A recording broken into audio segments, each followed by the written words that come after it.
Tout à coup, au détour d'une allée, une surprise, une étrange rencontre. Comme des fruits inattendus, dans les herbes, dans les branches, sur terre ou dans les airs, des œuvres d'art ont envahi le jardin Thuré. Une trentaine d'artistes du collectif azuréen Nomade ont semé partout leurs graines d'imaginaire. Donc j'ai voulu répondre à la question, l'œuvre peut-elle s'acclimater à son environnement, sachant que l'environnement, ça va être le passage des gens.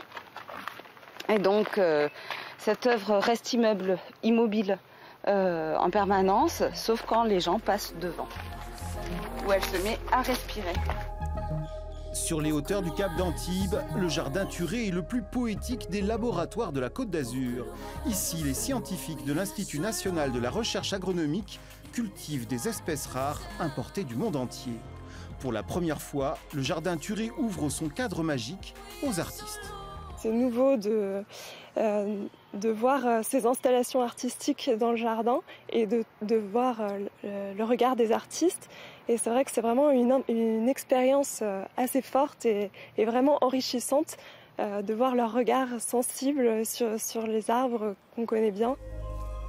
Un peu plus loin, près de la bambouseraie, Rachel Rivière pose des larmes de céramique sur les troncs de deux Melaleuca stiphelioides.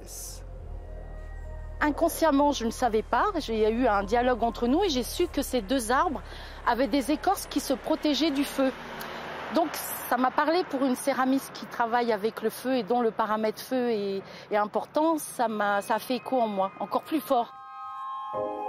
Sous les cimaises des grands arbres, les œuvres d'art colonisent leur écrin végétal.